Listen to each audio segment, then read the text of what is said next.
YCP అధికారులు కోల్పోయాక ఆ party mouth speakers మూతబడ్డాయా?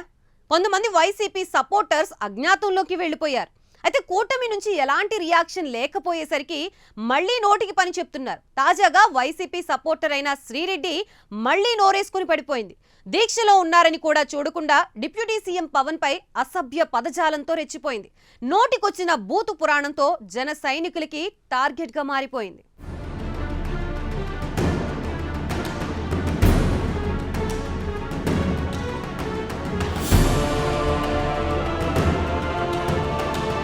YCP social media Paytm batch గురించి అందరికీ తెలుసు. ఇక శ్రీరెడ్డి గురించి ప్రత్యేకంగా చెప్పాల్సిన పనే లేదు. హీరోయిన్ కాకపోయినా అడపదడప చిన్న చిన్న సినిమాలు, షార్ట్ ఫిల్మ్స్ చేసుకుంటూ సోషల్ మీడియాలో పాపులారిటీ తెచ్చుకుంది. మాటలతో అందరికీ చిరాకు తెప్పిస్తూ ఉంటుంది. కాంట్రవర్సీ కామెంట్స్ చేస్తూ నెట్టింట్లో వైరల్ అవుతూ ఉంటుంది. ఈమె తరచూ ప్రముఖ సెలబ్రిటీలు, రాజకీయ నేతలపై వివాదాస్పద కామెంట్స్ చేస్తూ నెట్టింట హాట్ టాపిక్గా నిలుస్తూ ఉంటోంది. ముఖ్యంగా ఈ భామ పవన్ కళ్యాణ్, చంద్రబాబుపై సోషల్ మీడియాలో అనుచిత వ్యాఖ్యలు చేస్తూ ఉంటుంది.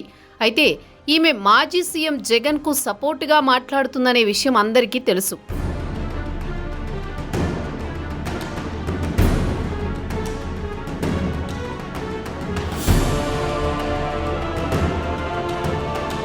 ఇదిలా ఉంటే తిరుపతిలో స్వామివారి ప్రసాదమైన లడ్డూలో కల్తీ ఉందని తేలడంతో ఆంధ్రప్రదేశ్ డిప్యూటీ సీఎం పవన్ కళ్యాణ్ పశ్చాత్తాప దీక్ష చేపట్టారు. 11 రోజుల పాటు సాగే ఈ దీక్షను పవన్ కళ్యాణ్ తీసుకున్నారు.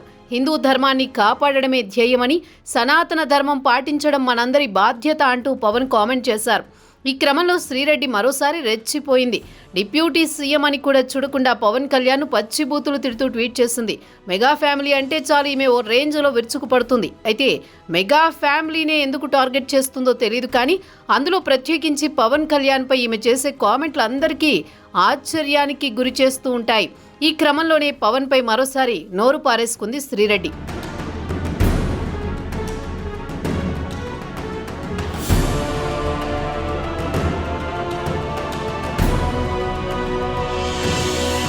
అధికారంలోకి రాకముందు లోకేష్ రెడ్ బుక్ పట్టుకుని తిరిగారు. అందులో అందరి చిట్టా ఉందని, అందరికీ శిక్ష తప్పదని గొప్పలు చెప్పారు. ఇప్పుడు ఏకంగా డిప్యూటీ సీఎం పైనే పరుష పదజాలంతో కామెంట్స్ చేసినా చర్యలు తీసుకోలేని దుస్థితిలో కూటమి ప్రభుత్వం ఉండిపోయిందని జన సైనికులు తీవ్ర అసహనం వ్యక్తం చేస్తున్నారు. గతంలో వైసీపీ ప్రభుత్వం అధికారంలో ఉన్నప్పుడు కామెంట్ చేసినా పట్టించుకోలేదని, కానీ ఇప్పుడు అధికారంలో ఉండి కూడా ఇలాంటి నోటి దూల వ్యక్తులను కంట్రోల్ చేయకపోవడం ఏంటని ప్రశ్నిస్తున్నారు. తమ అభిమాన నేతను ఇంత అసభ్య పదజాలంతో దూషించినా ఎవరూ స్పందించలేదని మండిపడుతున్నారు. మరోవైపు కూటమి ప్రభుత్వం ఏర్పడి 100 రోజులు దాటిపోయింది.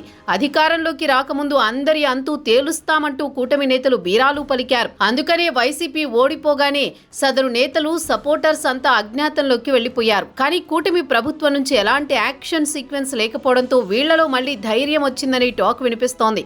అందుకనే శ్రీరెడ్డి లాంటి వాళ్ళు మళ్లీ నోటికి పని చెప్పారనే ప్రచారం జరుగుతోంది. మరి ఇప్పటికైనా కూటమి ప్రభుత్వం మేల్కొంటుందా? వీళ్ల నోటికి తాళం వేస్తుందా?